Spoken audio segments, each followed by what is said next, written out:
E nos agora imos volver a ese punto coa nosa querida Fátima, que nos amosaba antes pois o traballo dun rapaz que está, bueno, pois collendo aí o faro desa profesión, a de campaneiro, tan tradicional aquí en Galicia, pero que por desgraza estáse perdendo. Fátima, bos días de novo.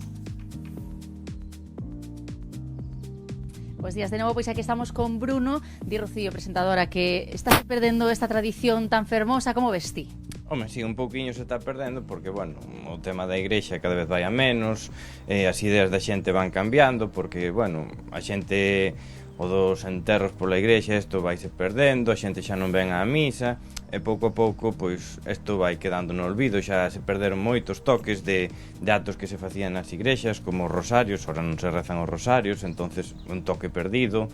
Por exemplo, outro toque cando chegaba o cura á igrexa, outro toque que se perdeu porque... Ai, si, avisabas cando chegaba o cura... Cando o cura chegaba á igrexa se tocaba dunha maneira distinta para que a xente, se estaba na casa, pois dicía, ai, veo o cura, pois vou falar con ele, voume confesar e tal. Claro, porque a xente ten que saber tamén, a xente de arredor ten que saber que tipo de toque das, non? Claro, en cada parroquia os toques poden variar un pouquiño, aínda que se toque o mismo, pódese tocar de maneira distinta. Porque, por exemplo, agora, imos seguir falando contigo, pero tócanos, por exemplo...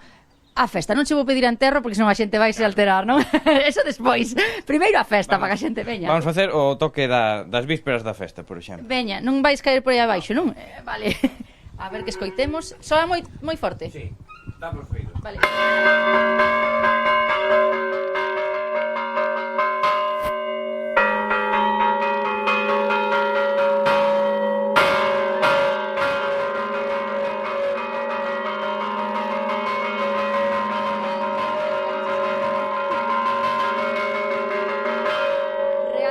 Dá gana de ir á festa, non? Claro, bueno, isto sería... Como veña, apurade que hai festa. Sería moito máis tempo, non? O sea, estaríamos tocando 3 minutos ou 4, pero bueno, para facernos unha idea, é así. Isto é festa, despois imos ver como é enterro. Por exemplo. Pero antes quero che preguntar, isto venche de tradición, entendo que sí, non? Claro, por exemplo, eu... O primeiro recordo que teño de vir aquí era con miña abuela. Cando viña a tocar a Morto, miña abuela vivía ali adiante, entonces... Ela era campaneira. Sí, viñamos tocar a Morto, entonces ela se poñía aí, eu aquí, eu miraba. E despois, cando miña abuela foi máis maior, dixe, bueno, pois ora, vai ti. Entonces, empecé a vir eu. Pero bueno, xa meu pai fora monaguillo, xa tocaba as campás, que de feito, cando eu falto ou tal, me botan a má. E despois, os irmáns de miña abuela tamén foron os dous monaguillos. A familia que che de deu todo, non? Claro. E ti tes remuda de que veña detrás? Home, esperemos que sí, ¿no? Dentro duns anos esperemos que haxa un campaneiro máis por aí na familia, ¿no? Esperemos que sí. Bueno, despedimos non co mellor toque, pero bueno, a xente quere saber a diferenza entre dar enterro de home e de muller, é diferente, non? Claro. Vale, pois despedimos con eso. A diferencia entre enterro de home e de muller. Si fose primeiro vamos tocar a home, vale. Que empezaríamos 2 campas ca grande e unha ca pequena. Eu podo tocarlle unha tamén? Vale, pois mira. Veña. Eu dou a primeira. Así se despedimos, a ver. Eu dou a primeira, vale. Non? Sería un toque así ata que se vai o sonido. Vale, pilloume desprevenida. Doulle agora. Ora se está indo o sonido, non? Vale, Cando se vai un pouquiño o sonido. Claro. E ora lle das ti. Outro tan así. Forte? Seco, sí. Seco.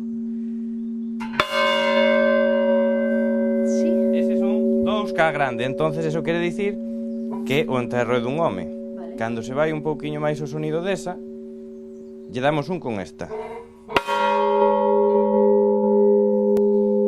E ora, cando se vai ao sonido, volveríamos 2 con esa. E sería xa o home. Sí, E eso a sería muller... pa o enterro. E a muller para rematar xa? A muller, ora, bueno, ora como si se fora o sonido, entonces faríamos... Xa rematamos aquí. Faríamos o contrario, non? Faríamos... Empezas por ese lado, claro, vale. Esta é a campa pequena, entonces indica que é unha muller. Vale.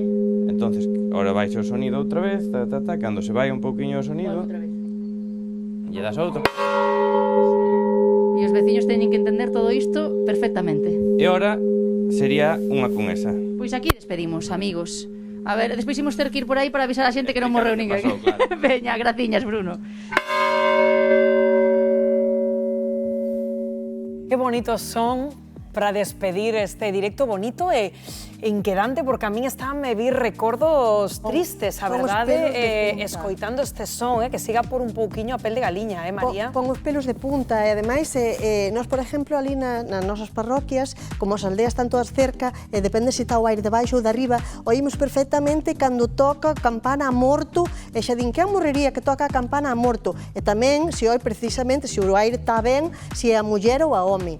O sea, que se sigue, tamén se pon na radio, pero o da campana, toca a campana a morto, quen morrería. Sí, é un son noso. Sí, aparte de Galicia é unha terra de parroquias, é dicir, aquí hai moitísimas parroquias, as parroquias todas teñen unha iglesia.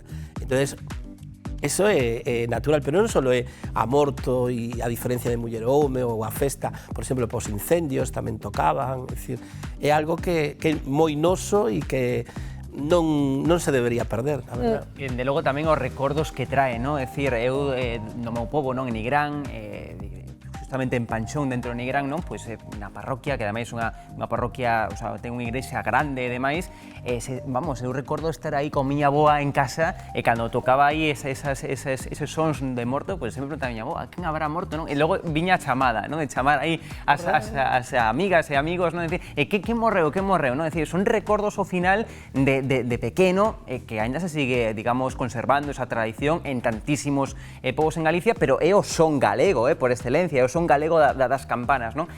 Co cal, bueno, pois eu creo que hai que sempre manter esas tradicións ou a lo menos pois ir ás novas xeracións recordando.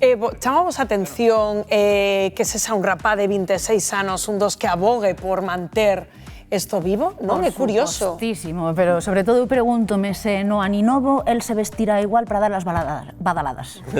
Quero dicir, Pois, é o máis importante. Este ano vas presentar ti, está clarísimo, non? O Bernardo, está clarísimo. Propomos a Rocío, Esto aquí, debate aberto.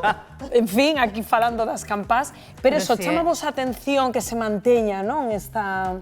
Que sexa algo herdado, non? Iso é o bonito. E tamén pagan ben, Ah, Ojo, que sí, hai esto non sabía eu. sí, hai xente que non se dedica profesionalmente a eso, pero a mellor este ano tócalle ser campanero. Entonces dille, ti tocas todo o ano, e vai tocar os enterros, vai tocar para a misa das 5, vai para tocar para a misa dos domingos. E cobra, pois cobra yo a mellor 40 euros ou 80 ao mes. Sí. Bueno, que paguen ben sempre un bo aliciente, non? Para que se manteña Hai que aprender a tocadas, apúntome. É moi bonito. Entroca un problema que é a automatización, é dicir, están poñendo moitos altavoces nas igrexas e demais, e aquí tamén entramos, eu creo que tamén ese problema, evidentemente, bueno, pues estamos modernizándonos, non? E a vida vai cambiando, pero non podemos tamén perder de vista eu creo que estas profesións tan bonitas como ser de campaneiro e tan tradicionais e galegas. A ti, María, hai outras así que te chamen a atención, así de... A min, por exemplo, encantaríame que me enseñaran a facer co barro algo, ou se non cor cestos, que nós tamén facíamos cestos. É verdade. Facíamos cestos porque vendemos navizas, e logo facíamos cestos para as navizas, para as castañas, e había un señor que viña a nosa casa e poñía encima dun cepo unhas madeiras e iba co bimbio así enredando. Ese era precioso, a facer as asas, ese era moi bonito, Claro, es que estas eran as profesións, digamos, de toda a vida, esta de cesteiro, que